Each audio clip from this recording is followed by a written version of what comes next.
तो अब बात अल्डिहाइड्स एंड कीटोन्स की होगी, ठीक है। तो देखिए, जनरल स्ट्रक्चर अल्डिहाइड का होता है RCHO और कीटोन का होता है RCOR। मतलब अल्डिहाइड और कीटोन में केवल H और R का डिफरेंस है, ठीक है। आगे देखते हैं। अब देखिए कि method of preparation of aldehydes and ketones, हम अल्डिहाइड और कीटोन को कैसे बना सकते हैं। तो सबसे पहला मेथड है कि हम ऑक्सीडेशन करा सकते हैं अल्कोहल का, उससे हम अल्डिहाइड और कीटोन बनाएंगे। तो देखिए 1 डिग्री अल्कोहल का अगर हम क्रोमियम ऑक्साइड से ऑक्सीडेशन कराएं, क्रोमियम ऑक्साइड क्या है, एक ऑक्सीडाइजिंग एजेंट है। तो अगर हम 1 डिग्री अल्कोहल का ऑक्सीडेशन कराते हैं तो वो हमारा अल्डिहाइड फॉर्म कर देगा। पॉइंट नंबर 2 कि अगर हम 2 डिग्री अल्कोहल का ऑक्सीडेशन कराए तो वो हमारा कीटोन फॉर्म करेगा। इसमें ध्यान क्या देना है कि जब हम 1 डिग्री अल्कोहल का ऑक्सीडेशन कराए तो एक कार्बन हम एक हाइड्रोजन हम इस कार्बन से उड़ा दिए और दूसरा इस ऑक्सीजन एटम से उड़ा दिए। सेम वही कहानी यहाँ भी, एक हाइड्रोजन इस कार्बन से और एक हाइड्रोजन इस ऑक्सीजन से उड़ा देना है, बाकी लिख देना है। मतलब oxidation of 1 degree alcohol will give aldehyde और 2 डिग्री का ऑक्सीडेशन देगा हमारा कीटोन देगा, ठीक है। आगे बढ़ते हैं। अब देखिए कि डिहाइड्रोजिनेशन ऑफ अल्कोहल क्या होता है।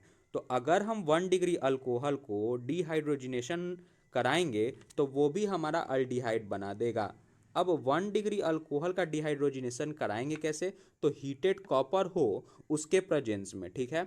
अब 2 डिग्री अल्कोहल का भी हम अगर हीटेड कॉपर के साथ ट्रीट कर रहे हैं तो वो हमारा क्या बना देगा, कीटोन बना देगा, ठीक है, कीटोन बना देगा। आगे देखते हैं। अब हम ओजोनोलाइसिस की बात करेंगे। तो देखिए ओजोनोलाइसिस में दो चीज़ें समझनी है कि इसके रिएजेंट कौन कौन से हैं। तो ओजोनोलाइसिस बना है ओजोन प्लस लाइसिस।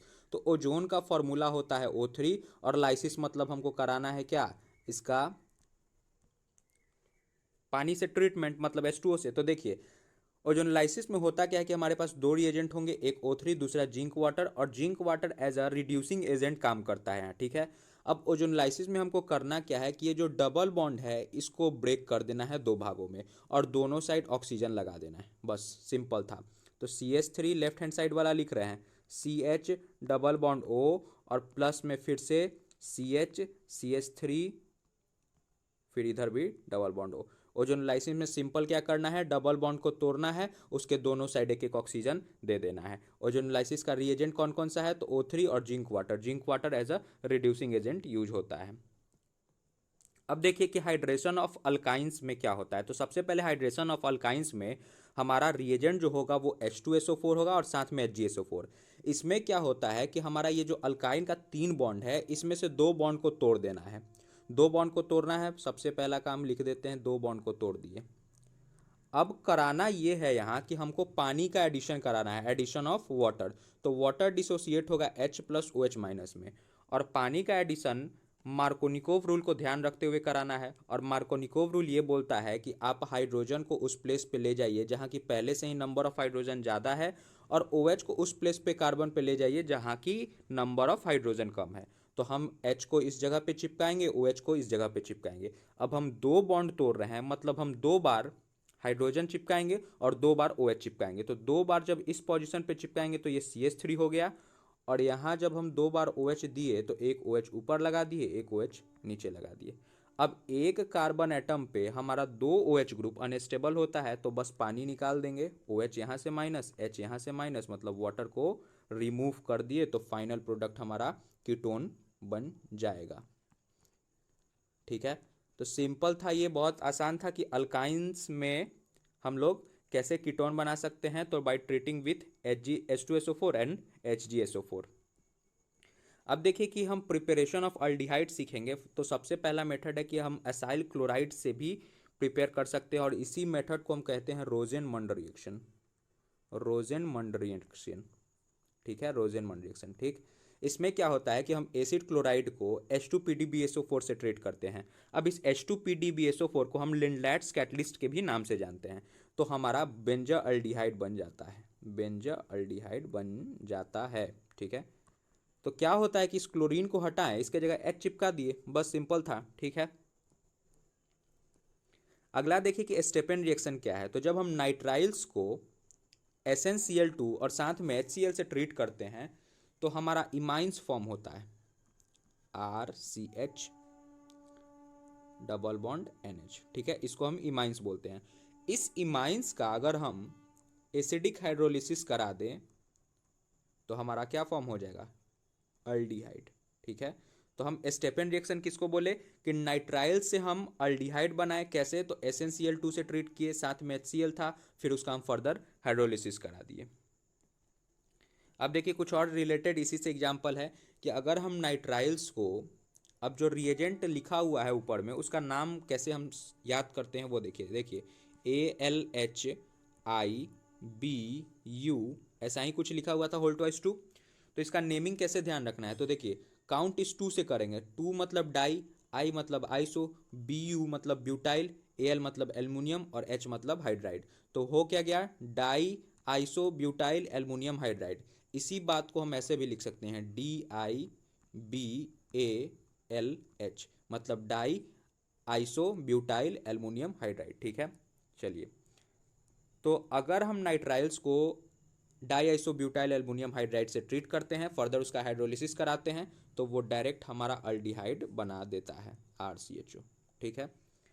फिर दूसरा एग्जांपल देखिए कि अगर हम फिर से हमारा वो नाइट्राइल्स है, इसको हम di iso butyl aluminium hydride से ट्रीट कर रहे हैं, फर्दर हाइड्रोलिसिस करा रहे हैं, तो बस जिस कार्बन से CN ग्रुप लगा है उस पूरे पार्ट को हम क्या करेंगे, CHO में कन्वर्ट कर देंगे, CH double bond CH CH2 और फिर इससे लगा दीजिए CHO, ये वाला पूरा पार्ट CHO में कन्वर्ट हो जाएगा, ठीक है।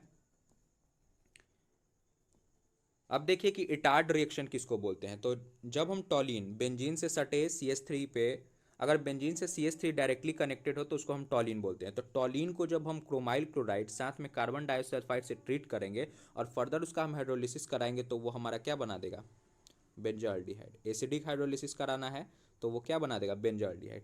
तो टॉलिन से बेंजाल्डिहाइड कैसे बनाते हैं, इटार्ड रिएक्शन से। इटार्ड रिएक्शन में रिएजेंट कौन कौन सा है, क्रोमाइल क्लोराइड साथ में कार्बन डाइसल्फाइड, और फर्दर इसका हमको क्या कराना है, हाइड्रोलिसिस कराना है। एक और मेथड है जिससे कि हम टॉलिन से बेंजाल्डिहाइड बना सकते हैं। अब हमारा रिएजेंट चेंज होगा कि एक क्रोमियम ऑक्साइड होगा, साथ में एसिटिक एनहाइड्राइड होगा, और फिर फर्दर हम उसका हाइड्रोलिसिस कराएंगे तो वो हमारा क्या बना देगा, बेंजाल्डिहाइड, ठीक है। टॉलिन को क्रोमियम ऑक्साइड से ट्रीट करेंगे, साथ में एसिटिक एनहाइड्राइड होगा और फर्दर एसिडिक हाइड्रोलिसिस कराएंगे। तो दो मेथड हम लोग सीखे, एक इटार्ड रिएक्शन, इटार्ड रिएक्शन में भी टॉलिन से बेंजाल्डिहाइड बनाए, और दूसरा था हमारा ये वाला पार्ट, इसमें भी टॉलिन से बेंजाल्डिहाइड बनाए, दोनों का रिएजेंट जो था वो डिफरेंट था। अब है हमारा कि साइड चेन क्लोरीनेशन से भी हम बेंजाल्डिहाइड बना सकते हैं, कैसे, देखिए।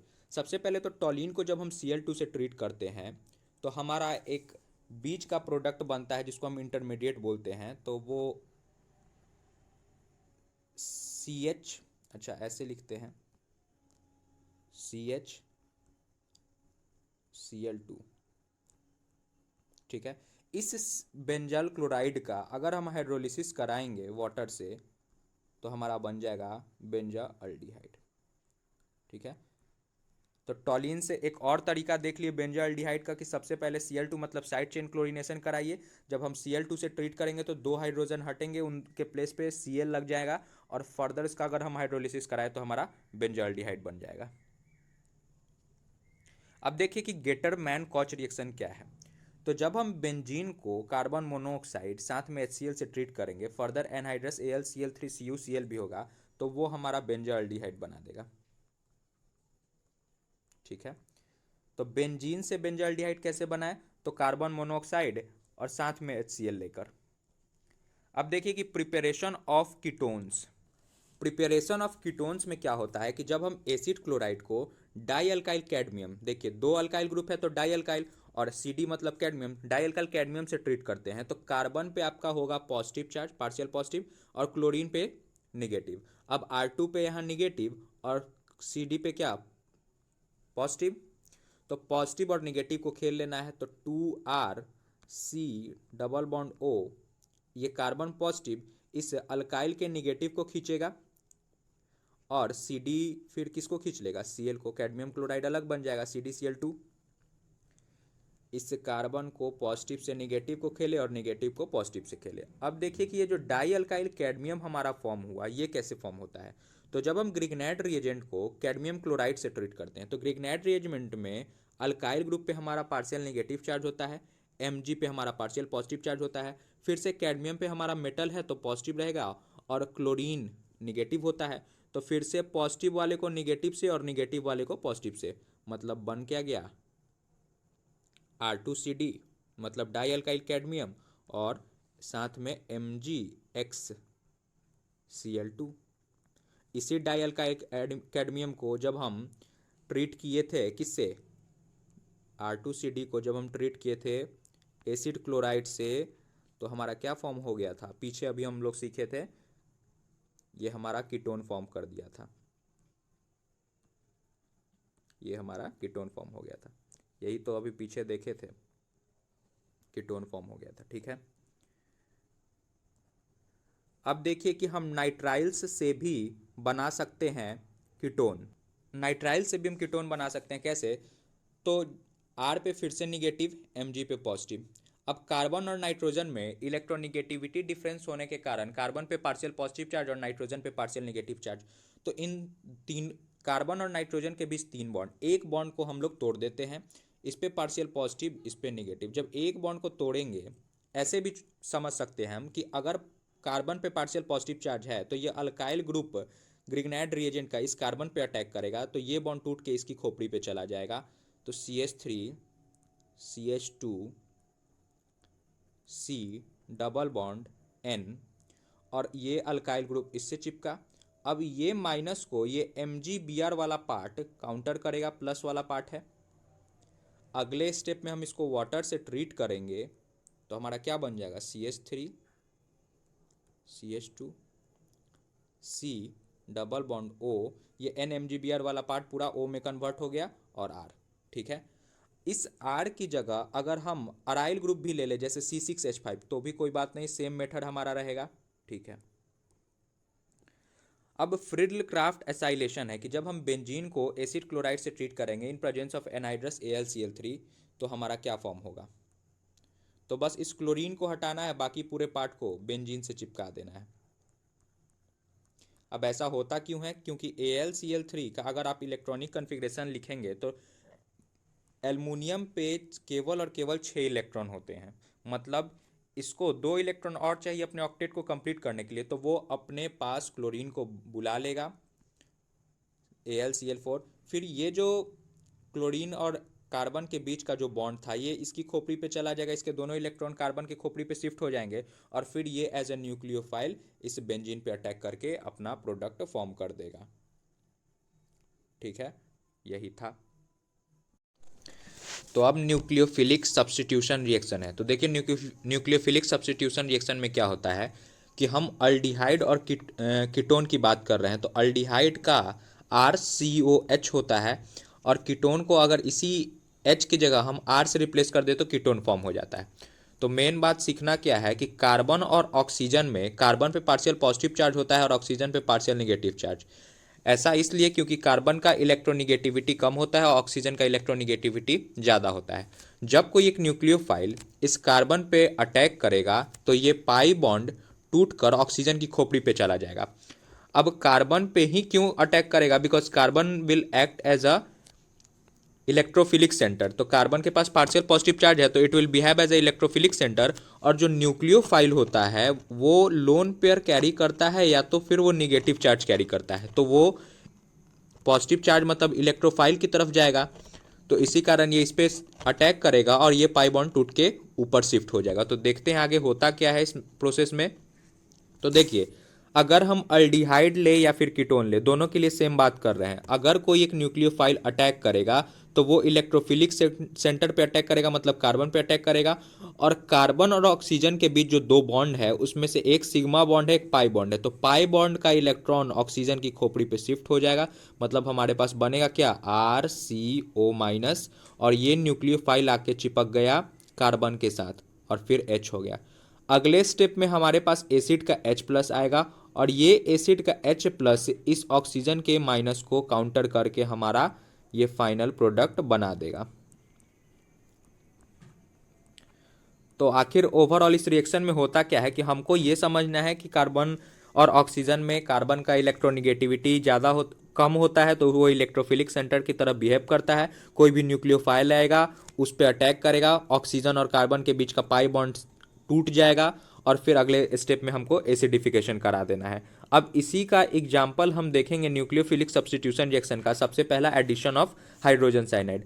अब एडिशन ऑफ हाइड्रोजन साइनाइड में हमको दो रिएजेंट याद रखना है, एक सोडियम साइनाइड और दूसरा HCl। मतलब दूसरा हम कोई एक एसिड ले सकते हैं, अब एसिड HCl भी हो सकता है, H2SO4 भी हो सकता है। तो होता क्या है इस प्रोसेस में, तो देखिए अगर हम अल्डिहाइड ले या फिर कीटोन ले, उसको अगर हम NaCN से ट्रीट करते हैं तो Na पे पॉजिटिव चार्ज और Cn वाले पार्ट पे निगेटिव चार्ज, मतलब ये Cn वाला part as a nucleophile behave करेगा और वो कार्बन के इलेक्ट्रोफिलिक सेंटर पे जाकर अटैक करेगा। अब ये कार्बन के इलेक्ट्रोफिलिक सेंटर पे जैसे ही अटैक करेगा, ये पाई बॉन्ड टूट के ऑक्सीजन की खोपड़ी पे चला जाएगा। तो हमारा बनता क्या है, RCO- और Cn यहाँ पे आ गया और फिर H पहले से था। ये सेम बात हम कीटोन के लिए भी करेंगे। अब इस O- को Na पॉजिटिव काउंटर करेगा, फिर अगले स्टेप में हम HCl लेके आएंगे। अब HCl लाने का फायदा ये होगा कि हमारे पास H प्लस और Cl माइनस में HCl डिसोसिएट होगा, तो इस H प्लस को काउंटर करेगा ये O माइनस। तो हमारा बना क्या, RCOH और Cn और फिर H ये पहले से, और साथ में ये Na इससे Cl को खींच लेगा। अब देखिए कि एक ही कार्बन पे हमारा Cn भी लगा, OH भी लगा, तो इसको हम बोलते हैं साइनोहाइड्राइन। ठीक है, तो पहले स्टेप में क्या हुआ, जब NaCN आया तो Cn हमारा एज अ न्यूक्लियोफाइल इस कार्बन पे अटैक किया, ये पाई बॉन्ड टूट के ऊपर शिफ्ट हुआ। अगले स्टेप में हम इसका एसिडिफिकेशन कराएं तो हमारा प्रोडक्ट साइनोहाइड्राइन बन गया। अगला एग्जाम्पल है कि हम एडिशन ऑफ NaHSO3। अब इस NaHSO3 को हम सोडियम हाइड्रोजन सल्फाइड भी बोलते हैं। तो इसमें हमारा Na पे पॉजिटिव होगा और HSO3 वाले पार्ट पे निगेटिव होगा, मतलब ये एज अ न्यूक्लियोफाइल बिहेव करेगा और कार्बन के इलेक्ट्रोफिलिक सेंटर पे जाके अटैक करेगा। फिर से ये पाई बॉन्ड टूट के ऊपर शिफ्ट हो जाएगा, तो हमारा क्या फॉर्म होगा, RCO- H सॉरी O- हो गया, और ये इस इलेक्ट्रोफिलिक सेंटर पे हमारा ये HSO3 as a nucleophile attack करेगा। फिर ये पहले से R था, इसको लिख दिया। अब इस O- को Na प्लस भी तो काउंटर करेगा। अब आप देखिए कि एक ही कार्बन एटम पे हमारा एसिड भी है, साथ में बेस भी है, मतलब क्या होगा, प्रोटॉन ट्रांसफर, प्रोटोनेशन जिसको हम बोलते हैं। तो RCO, अब ये Na वाला पार्ट इस पोजीशन पे आ जाएगा और ये H ऊपर चला जाएगा, तो OH ऊपर चला गया और नीचे क्या आ गया, SO3Na, और पहले से अपना ये अल्काइल ग्रुप था। ठीक है, तो ये हमारा फाइनल प्रोडक्ट बन गया। अब इस कंपाउंड का नाम हम लिखते हैं बाइसल्फाइड। ठीक है ना, इस कंपाउंड को हम क्या बोलते हैं, बाइसल्फाइड। सिंपल है कि Na पे पॉजिटिव चार्ज, HSO3 पे negative charge. HSO3 as a nucleophile हमारा अटैक करता है इलेक्ट्रोफिलिक सेंटर कार्बन पे, फिर से पाई बॉन्ड ऑक्सीजन और कार्बन के बीच वाला टूट कर ऑक्सीजन की खोपड़ी पे इलेक्ट्रॉन शिफ्ट हो जाता है। फिर अगले प्लेसेस में हम उसका प्रोटोनेशन करा देते हैं। ठीक है, अब देखिए कि हम एडिशन ऑफ अल्कोहल, तो जब हम अल्डिहाइड में 1 मोल ऑफ अल्कोहल ऐड करेंगे इन प्रेजेंस ऑफ HCl, मतलब कोई भी एसिड हो सकता है, या ये कीटोन के लिए भी सेम मेथड है, अल्डिहाइड हो या कीटोन हो, जब हम उसको 1 मोल ऑफ अल्कोहल से ट्रीट करेंगे तो हमारा हेमी फॉर्म होता है। हेमी फॉर्म होता है। अब हेमी कहने का मतलब कि एक कार्बन पे एक OR ग्रुप लगा हो और एक OH ग्रुप लगा हो।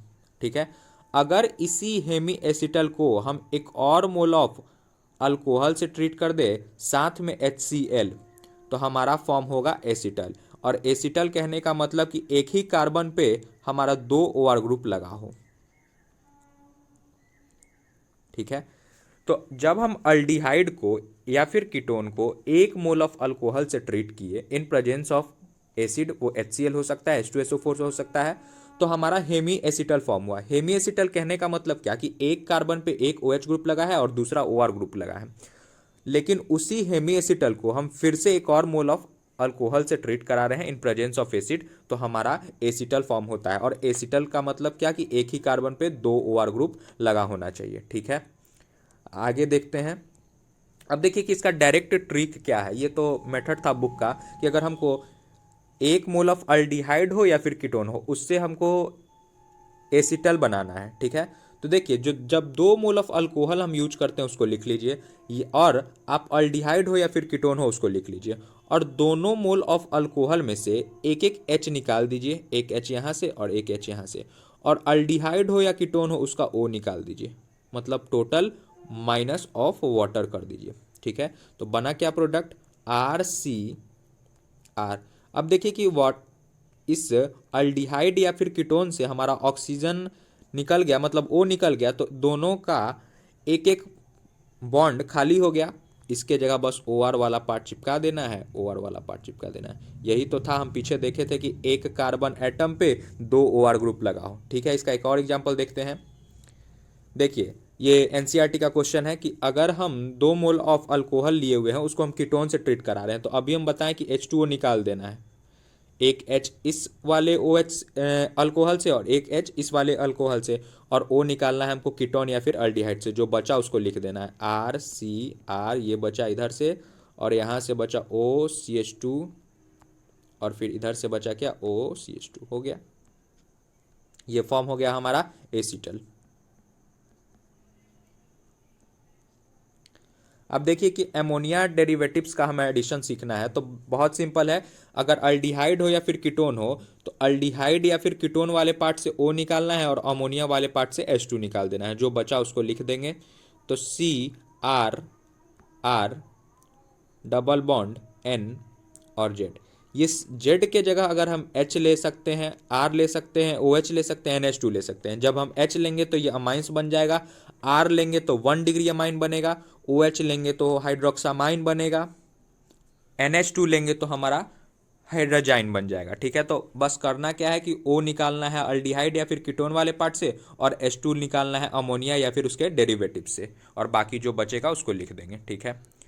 अब देखिए कि रिडक्शन का 2 बहुत इंपॉर्टेंट मेथड सिखाने जा रहे हैं, अल्डिहाइड या फिर क्लीमेंसन रिडक्शन और उल्फ किस्नर रिडक्शन। ये दोनों क्लीमेंसन रिडक्शन और उल्फ किस्नर रिडक्शन अल्डिहाइड और कीटोन के रिडक्शन के लिए वैलिड है, ठीक है, दोनों के लिए ही। तो अल्डिहाइड अगर इधर R लिख दे दोनों साइड तो हमारा कीटोन बन जाएगा, और एक साइड R और एक साइड H कर दे तो हमारा अल्डिहाइड बन जाएगा, मतलब हम दोनों के लिए बात कर रहे हैं, ठीक है।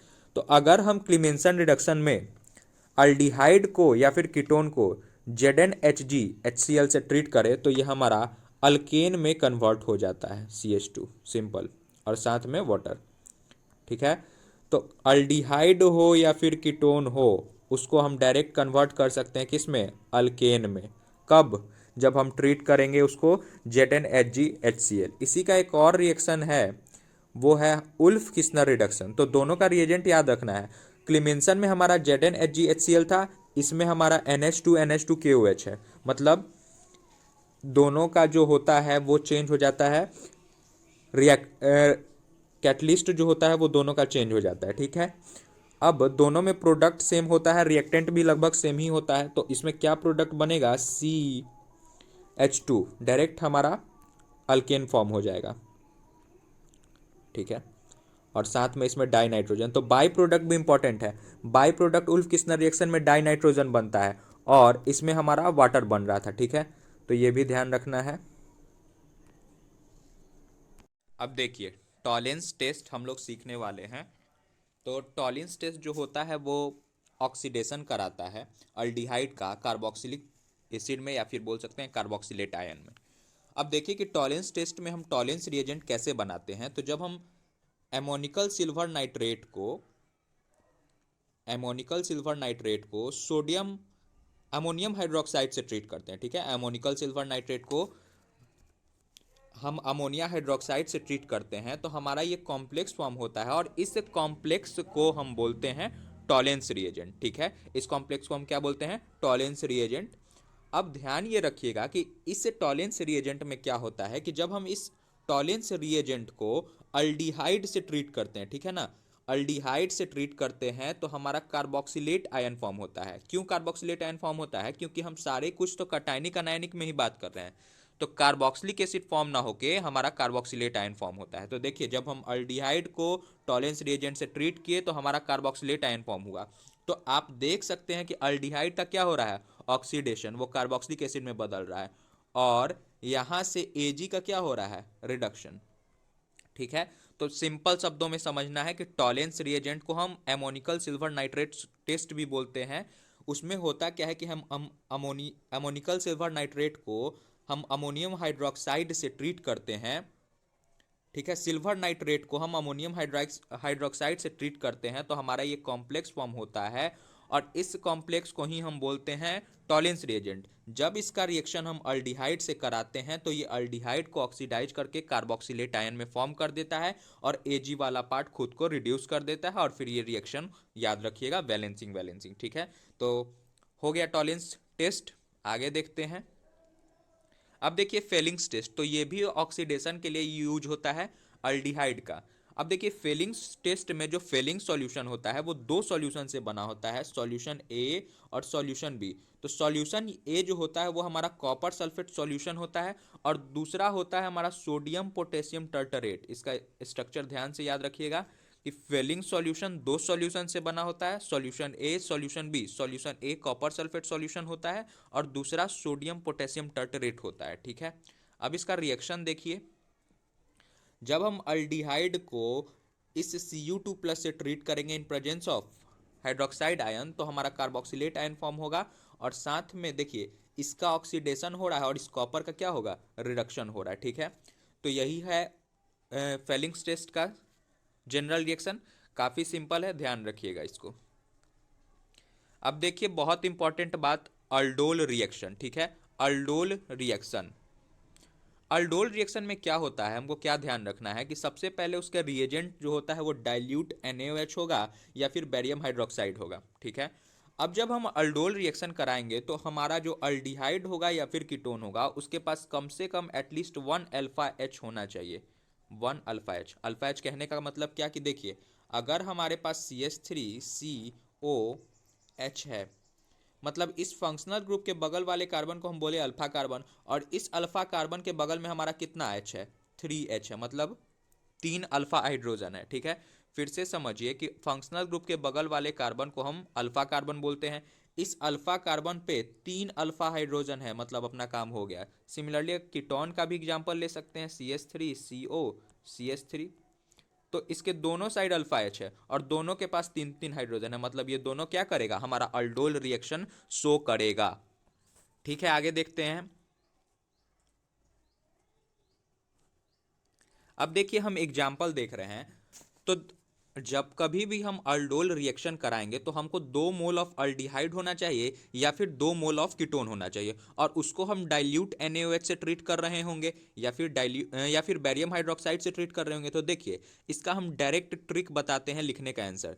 अगर हमारे पास 2 मोल ऑफ अल्डिहाइड है, 2 मोल ऑफ अल्डिहाइड है, तो हमको करना क्या है कि किसी एक मोल ऑफ अल्डिहाइड के कार्बोनिल कार्बन पे जाइए। कार्बोनिल कार्बन इस कार्बन को बोलते हैं, और उस कार्बन और ऑक्सीजन वाले बॉन्ड को तोड़ दीजिए। पाई बॉन्ड जो होता है उसको तोड़ दीजिए। जब तोड़े तो कुछ ऐसा दिखेगा क्या, CH3CO, और इस H को अपन नीचे लिख दे रहे हैं।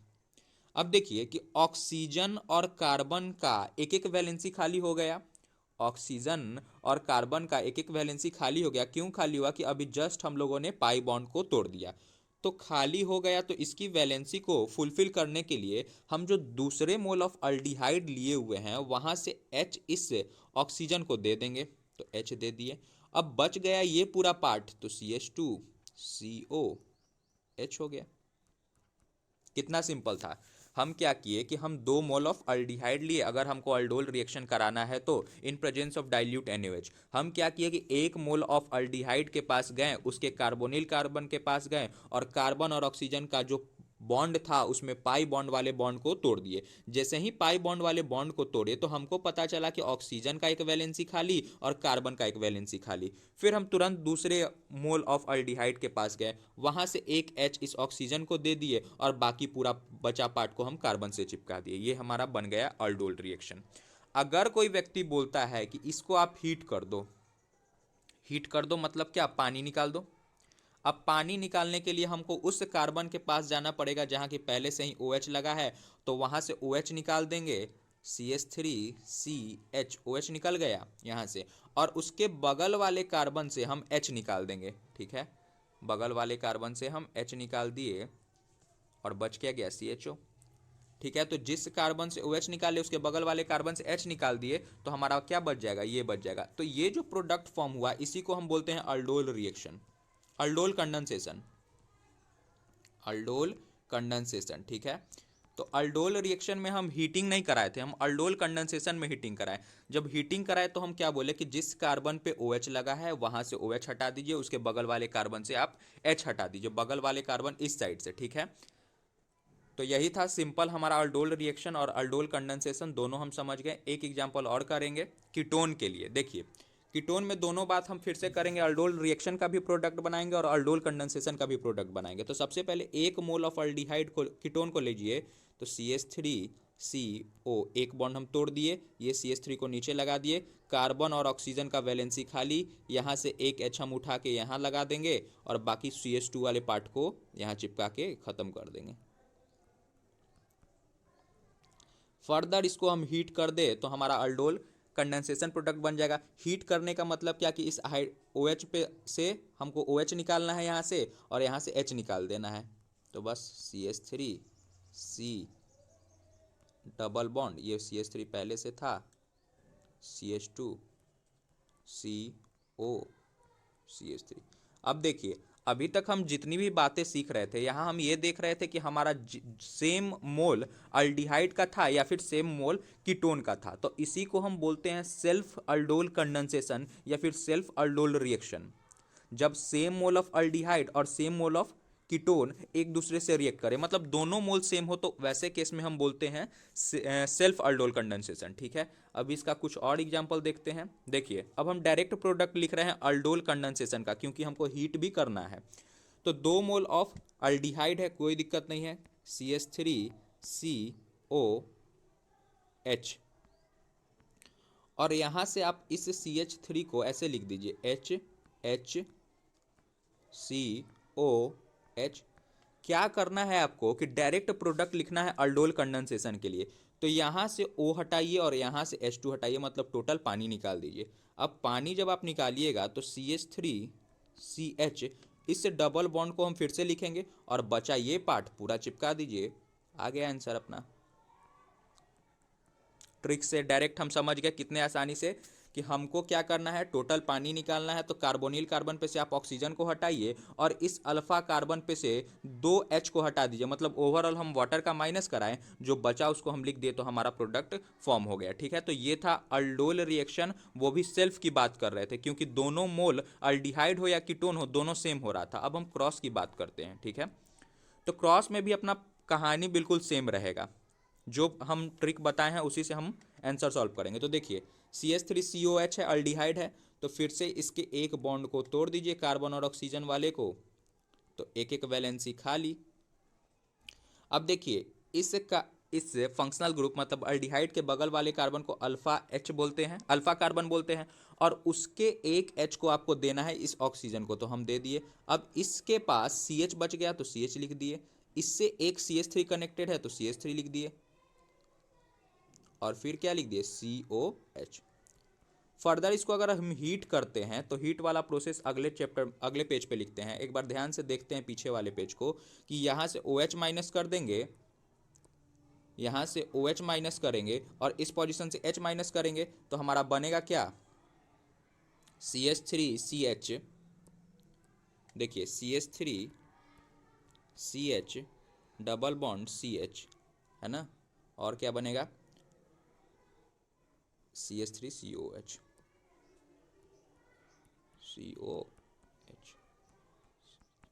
ठीक है, ऐसा ही कुछ बन जाएगा। ठीक, देख लीजिए एक बार फिर से, सही है बिल्कुल। लेकिन अगर हम डायरेक्ट प्रोडक्ट इसका भी तो लिख सकते हैं, जैसे हम पीछे लिखे थे कि क्या CH3COH है और इसको हम कनेक्ट करा रहे हैं CH3CH2COH। हम डायरेक्ट अल्डोल कंडेंसेशन का प्रोडक्ट बोल रहे हैं लिखने के लिए, तो बहुत सिंपल है। यहाँ से ऑक्सीजन को माइनस कराइए, यहाँ से H2 को माइनस कराइए, लिख दीजिए प्रोडक्ट CH3 कार्बोनिल कार्बन से और यहाँ अल्फा कार्बन से, CH3CH डबल बॉन्ड CH3COH हो गया, सिंपल। तो ये फॉर्म हो गया हमारा अल्डोल रिएक्शन। ठीक है, अल्डोल कंडेंसेशन का प्रोडक्ट। अब देखिए कि कैनिजारो रिएक्शन क्या है। तो कैनिजारो रिएक्शन में हमारा जो रिएजेंट होगा वो कंसंट्रेटेड KOH होगा या फिर कंसंट्रेटेड NaOH होगा, और उसको फर्दर हम हीट करेंगे। अब अल्डोल रिएक्शन में हमको अल्फा एच की जरूरत थी, यहाँ पे हमको अल्फा एच की जरूरत नहीं है। अल्फा एच किसमें नहीं होगा, तो देखिए ये कार्बोनिल कार्बन है, इसके बगल में तो कोई कार्बन ही नहीं है, तो कार्बोनिल कार्बन के बगल वाले कार्बन को हम अल्फा कार्बन बोलते हैं, तो अल्फा कार्बन तो है ही नहीं, तो अल्फा हाइड्रोजन होगा ही नहीं, तो इसमें अल्फा हाइड्रोजन नहीं है, मतलब ये हमारा क्या करेगा, कैनिजारो रिएक्शन देगा। अब देखिए कि कैनिजारो रिएक्शन में क्या होता है कि जब हम 2 मोल ऑफ अल्डिहाइड लेते हैं, उसको कंसंट्रेटेड KOH से ट्रीट कराते हैं, फर्दर हीट भी कराते हैं, तो हमारा 1 मोल रिड्यूस होकर अल्कोहल बना देता है और दूसरा मोल हमारा कार्बोक्सिलिक एसिड साल्ट ऑक्सीडाइज होकर बनाता है। ठीक है, क्या होता है कि 1 मोल को हम जब 1 मोल ऑफ अल्डिहाइड से हमारा क्या बन जाता है, अल्कोहल, वो भी रिडक्शन करके, और दूसरे मोल ऑफ अल्डिहाइड से हमारा क्या बन जाता है, कार्बोक्सिलिक एसिड साल्ट, और ये क्या होता है, ऑक्सीडेशन करके। ठीक है, तो ये था हमारा कैनिजारो रिएक्शन। कैनिजारो रिएक्शन में हमको अल्फा एच की जरूरत नहीं होती है, अल्फा एच होगा तो कैनिजारो रिएक्शन नहीं होगा। रिएजेंट कॉन्सेंट्रेटेड KOH होता है, साथ में उसको हम हीट करते हैं। तो अब हम लोग कार्बोक्सिलिक एसिड सीखेंगे, और जिसमें सबसे पहला है method of preparation of carboxylic acid. हम कार्बोक्सिलिक एसिड को कैसे बना सकते हैं, तो देखिए अगर हमारे पास अल्डिहाइड हो या फिर 1 डिग्री अल्कोहल हो, अल्डिहाइड हो या फिर 1 डिग्री अल्कोहल हो, इसको हम डायरेक्टली कन्वर्ट कर सकते हैं कार्बोक्सिलिक एसिड में। कैसे, वो देखिए। तो अगर हम strong oxidising agent such as KMnO4 ले, और KMnO4 हीटेड हो या फिर एसिडिफाइड हो, ठीक है। दूसरा ये भी KMnO4 हो गया, इसको जोन्स रिएजेंट कर दीजिए, CrO3H2SO4, ठीक है। तो जोन्स रिएजेंट ले सकते हैं। और तीसरा K2Cr27, वो भी हीटेड या फिर एसिडिफाइड। तो अगर हम कार्बोक्सिलिक एसिड हमको बनाना है अल्डिहाइड से या फिर अल्कोहल से, तो हमको स्ट्रॉन्ग ऑक्सीडाइजिंग एजेंट लेना होगा, और स्ट्रॉन्ग ऑक्सीडाइजिंग एजेंट में भी KMnO4 हो, हीटेड हो या फिर एसिडिफाइड, जोन्स रिएजेंट हो या फिर K2Cr27 हो, वो भी हीटेड या फिर एसिडिफाइड। चलिए तो देखते हैं कैसे बनेगा। अब देखिए कि हम 1 डिग्री अल्कोहल ले लिए, इस 1 डिग्री अल्कोहल को हम KMnO4 से ट्रीट कर रहे हैं, फर्दर इसका एसिडिफिकेशन करा रहे हैं या फिर बोल सकते हैं एसिडिक हाइड्रोलिसिस करा रहे हैं, तो ये हमारा डायरेक्ट किस में बदल जाएगा, कार्बोक्सिलिक एसिड में। ठीक है, वैसे ही है इस ये भी अल्कोहल है, अगर यहाँ पे हम अल्डिहाइड ले लेते तो भी हमारा यही प्रोडक्ट बनता, डायरेक्ट कार्बोक्सिलिक एसिड। ठीक है, वैसे ही इस अल्कोहल को अगर हम जोन्स रिएजेंट के साथ ट्रीट करेंगे तो हमारा किस में कन्वर्ट हो जाएगा, ये कार्बोक्सिलिक एसिड में, CH3 CH2 8, और इस पूरे पार्ट को ऑक्सीडाइज करा के किस में भेज देंगे, कार्बोक्सिलिक एसिड में। ठीक है, तो काफ़ी सिंपल था ये। अब देखिए कि हम अल्काइल बेंजीन से भी कार्बोक्सिलिक एसिड बना सकते हैं। ठीक है, कब, जब हम अल्काइल बेंजीन को ट्रीट करेंगे किससे, KMnO4 KOH से, और फर्दर उसका हम एसिडिक हाइड्रोलिसिस करा देंगे, तो ये हमारा अल्काइल वाला पार्ट किसमें ऑक्सीडाइज हो जाएगा, कार्बोक्सिलिक एसिड में। लेकिन ध्यान ये रखना है कि ये जो बेंजीन से जो सटा अल्काइल ग्रुप है, it must contain 1 benzylic hydrogen, benzylic hydrogen. ठीक है, बेंजाइलिक हाइड्रोजन होगा तभी इस प्रोसेस को हम करा पाएंगे। ठीक है, आगे बढ़ते हैं। एक और एग्जांपल देखिए, इस बेंजीन से सटे कार्बन को बेंजाइलिक कार्बन कहते हैं, और इस बेंजाइलिक कार्बन के पास एक हाइड्रोजन है, तो बेंजाइलिक हाइड्रोजन होगा तभी इस रिएक्शन को हम करा पाएंगे। तो इस पूरे पार्ट को हमको किस में रिड्यूस कर देना है, ऑक्सीडाइज कर देना है, कार्बोक्सिलिक एसिड में। बस कर दीजिए, सिंपल था। अब देखिए कि हम नाइट्राइल्स से भी बना सकते हैं कार्बोक्सिलिक एसिड। कैसे बनता है वो देखिए। अब कार्बन और नाइट्रोजन के बीच होता है 1 सिग्मा बॉन्ड 2 पाई बॉन्ड। अब वाटर जो है आपका वो H+ और OH- में डिसोसिएट होता है, कार्बन पे निगेटिव चार्ज और नाइट्रोजन पे लोन पेयर, तो ये कार्बन पे पॉजिटिव चार्ज और नाइट्रोजन पे लोन पेयर, तो ये पॉजिटिव वाला इस OH को खींचेगा। तो जब हम एक बॉन्ड तोड़ेंगे तो एक OH यहाँ पे, एक H यहाँ पे, फिर एक और बॉन्ड तोड़े तो एक OH एक H, और फिर एक और बॉन्ड तोड़े तो एक OH और एक H। अब यहाँ से इस 3 OH में से हमको बस क्या करना है, पानी निकाल देना है, माइनस कर दीजिएगा वाटर। ठीक है, तो बचेगा क्या वो देखिए, COOH और साथ में क्या होगा NH3। ठीक, काफ़ी सिंपल था। आगे बढ़ते हैं। अब देखिए कि हम ग्रिग्नैड रिएजेंट को कार्बन डाइऑक्साइड से ट्रीट करेंगे, फर्दर हम उसका एसिडिफिकेशन कराएंगे तो वो हमारा क्या बना देगा, कार्बोक्सिलिक एसिड। ठीक है, अगर इसी का हम मैकेनिज्म देखना चाहते हैं तो वो भी काफ़ी सिंपल है। देखिए RMgX को CO2 से हम ट्रीट कर रहे हैं तो अल्काइल पे निगेटिव चार्ज पार्शियल, Mg पे पार्शियल पॉजिटिव चार्ज, ये अल्काइल इस कार्बन पे अटैक करेगा, ये पाई बॉन्ड का इलेक्ट्रॉन ऊपर शिफ्ट होगा तो हमारा क्या बनेगा RCOO माइनस MgX प्लस।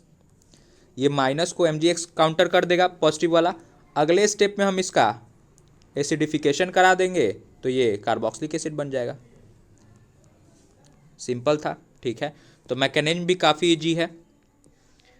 अब एसिड डेरिवेटिव्स से भी हम बना सकते हैं कार्बोक्सिलिक एसिड। देखिए अगर हम एसिड डेरिवेटिव्स को वाटर से ट्रीट करते हैं, वाटर से, तो पहले कार्बन पे आप पॉजिटिव ले लीजिए पार्शियल पॉजिटिव चार्ज और इस G को पार्शियल नेगेटिव चार्ज दे दीजिए। अब आपका वाटर H प्लस और OH माइनस में डिसोसिएट होता है। ठीक है, तो इस कार्बन का पॉजिटिव इस OH के निगेटिव को खींचेगा और ये H का पॉजिटिव इस G के निगेटिव को खींचेगा तो हमारा बन क्या गया RCOOH। ठीक है, अब इस G के पोजीशन पे हमारा क्या क्या हो सकता है, क्लोरीन हो सकता है, दूसरा हमारा NH2 हो सकता है, तीसरा हमारा OCOR जिसको अगर हम यहाँ पे लगा दे तो हमारा एसिटिक एनाइड्राइड बनाएगा, अगर क्लोरीन लगाएं तो अमाइड बना एसिड क्लोराइड बनाएगा और NH2 लगाएं तो अमाइड बनाएगा। अगर हम इसके एग्जाम्पल करके देखें तो कैसे होगा वो देखिए। मान लेते हैं RCO, इस G के जगह हम Cl ले लिए, इसको फिर से हम H3O पॉजिटिव से ट्रीट कर रहे हैं या फिर वाटर ले रहे हैं तो बस H प्लस OH माइनस, इस कार्बन को OH दे दीजिए और इस Cl को H दे दीजिए, हो गया, निकल जाएगा बाहर। वैसे ही अगर हम अमाइड की भी बात कर ले NH2 से तो फिर से हमारा वही H3O positive H plus OH minus में ब्रेक होगा तो OH माइनस इस कार्बन से चिपक जाएगा और ये NH3 निकल जाएगा तो RCOOH कार्बोक्सिलिक एसिड फॉर्म हो गया। ठीक है, अब देखिए कि हम ईस्टर से भी बना सकते हैं कार्बोक्सिलिक एसिड। कब, जब हम उसका एसिडिक हाइड्रोलिसिस कराएंगे तो फिर से ये H प्लस और OH माइनस में टूटेगा, इस OH को आपको कार्बन को दे देना है और OR को H दे देना है तो बन क्या गया RCOOH और साथ में ROH। ठीक है, आगे बढ़ते हैं। अगला देखिए कि ये भी ईस्टर का ही एग्जाम्पल है तो फिर से आप H प्लस OH माइनस में डिसोसिएट कर दीजिए H3O पॉजिटिव को, इस OH को यहाँ पे चिपका दीजिए तो आपका बन क्या गया COOH और साथ में क्या बन जाएगा C2H5OH। ठीक है, आगे देखते हैं कि फॉर्मेशन ऑफ एनहाइड्राइड। अब देखिए कि अगर हम 2 मोल ऑफ कार्बोक्सिलिक एसिड लेंगे इन प्रेजेंस ऑफ P2O5 तो हमारा एनहाइड्राइड फॉर्म होगा। कैसे, तो बस आपको पानी निकाल देना है, वाटर का माइनस करना है और वो कहाँ से करना है वो देखिए, यहाँ से आपको H2O को निकाल देना है।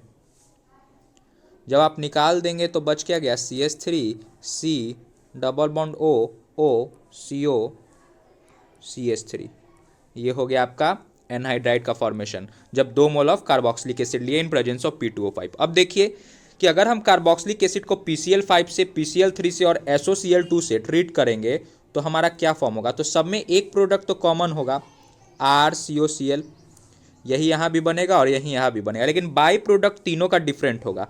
जब PCl5 से ट्रीट करेंगे तो POCl3 और साथ में HCl बनेगा और PCl3 से ट्रीट करेंगे तो H3PO3 बनेगा बाई प्रोडक्ट और फिर जब SOCl2 से ट्रीट करेंगे तो SO2 प्लस HCl बन जाएगा। ठीक है, आगे बढ़ते हैं। अब देखिए कि रिएक्शन विथ अमोनिया, जब कार्बोक्सिलिक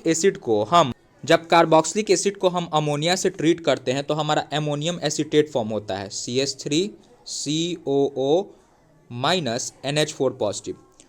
और अगर इसको हम और इस एमोनियम एसीटेट को अगर हम हीट करते हैं तो वाटर का माइनस कर देना है तो अमाइड फॉर्म हो जाएगा CH3CO NH2। ठीक है, तो बहुत सिंपल है। अगर कोई NH3 से डायरेक्ट हीटिंग प्रोसेस में बताए मतलब तो हमको डायरेक्ट ये प्रोडक्ट देना है, लेकिन अगर NH3 से पहले स्टेप में ये पूछे तो ये इंटरमीडिएट फॉर्म होता है, हमको ये बता देना है। आगे देखिए कि अगर हम कार्बोक्सिलिक एसिड को NH3 से भी ट्रीट कर रहे हैं और साथ में उसका हीटिंग भी करा रहे हैं, मतलब वो डायरेक्ट क्या फॉर्म करेगा, अमाइड फॉर्म करेगा, CONH2। लेकिन अगर केवल और केवल हम NH3 से ही ट्रीट करते हैं तो हमारा क्या फॉर्म होगा, बीच का ammonium acetate, COO minus NH4 positive. ठीक है, ये ध्यान रखिएगा। अगला है हमारा कि कार्बोक्सिलिक एसिड का हम रिडक्शन कराएंगे किसके प्रेजेंस में, लिथियम एल्युमिनियम हाइड्राइड और साथ में डाइबोरेन भी हो सकता है। अब इन दोनों में से बेस्ट रिएजेंट कौन सा होगा, तो वो है आपका B2H6, क्योंकि B2H6 केवल और केवल कार्बोक्सिलिक एसिड को ही रिड्यूस करता है और लिथियम एल्युमिनियम हाइड्राइड जो है वो ईस्टर को या फिर और भी बहुत सारे को रिड्यूस कर देता है। So best reagent will be B2H6। ये दोनों इस कार्बोक्सिलिक एसिड को 1 डिग्री अल्कोहल में रिड्यूस कर देगा। ठीक है, carboxylic acid will be reduced in 1 degree alcohol. अब देखिए कि कार्बोक्सिलिक एसिड हो या फिर उसका मेटल साल्ट हो, उसको अगर हम सोडा लाइम से ट्रीट कर रहे हैं तो वो डायरेक्ट हमारा क्या बना देगा, अल्केन बना देगा। ठीक है, कार्बोक्सिलिक एसिड हो या फिर उसका साल्ट हो, कार्बोक्सिलिक एसिड साल्ट, उसको अगर हम सोडा लाइम से ट्रीट करेंगे तो वो हमारा अल्केन में कन्वर्ट हो जाएगा। अब देखिए हेल हॉलार्ड जेलेंसी रिएक्शन क्या है कि जब हम कार्बोक्सिलिक एसिड को रेड फॉस्फोरस के साथ ट्रीट करते हैं, रेड फॉस्फोरस के साथ in presence of X2 treat करते हैं और साथ में पानी भी लेना है, वाटर, तो हमारा क्या होता है कि इस अल्फा कार्बन से एक अल्फा हाइड्रोजन निकाल के उस पोजीशन पे आपको X लगा देना है and that X can be chlorine और ब्रोमीन। ठीक है, ये X क्या होगा, क्लोरीन या फिर ब्रोमीन। मतलब सिंपल है कि फंक्शनल ग्रुप कार्बोक्सिलिक एसिड है, उसके बगल वाले कार्बन को अल्फा कार्बन बोलते हैं, उस अल्फा कार्बन से आपको H हटाना है, उसके जगह पे X लगा देना है। ठीक है, अब देखिए कि नाइट्रेशन क्या होता है। तो नाइट्रेशन, अब हम कार्बोक्सिलिक एसिड का जब नाइट्रेशन कराएंगे तो कंसनट्रेटेड HNO3 के प्रेजेंस में, साथ में कंसनट्रेटेड H2SO4। अब जो कार्बोक्सिलिक एसिड है वो -M ग्रुप का है, -M ग्रुप का, तो कार्बोक्सिलिक एसिड -M ग्रुप को सपोर्ट करता है, -M ग्रुप का है मतलब ये मेटा डायरेक्टिंग ग्रुप है, इसीलिए हमारा जो NO2 होगा वो मेटा पोजीशन पे लग जाएगा।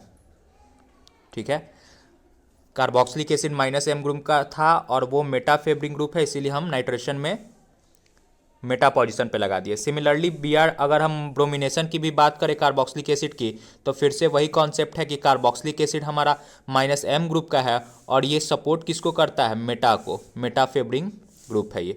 तो फिर से यहाँ पे Br लगा दीजिए, हो गया, ये आपका कार्बोक्सिलिक एसिड था।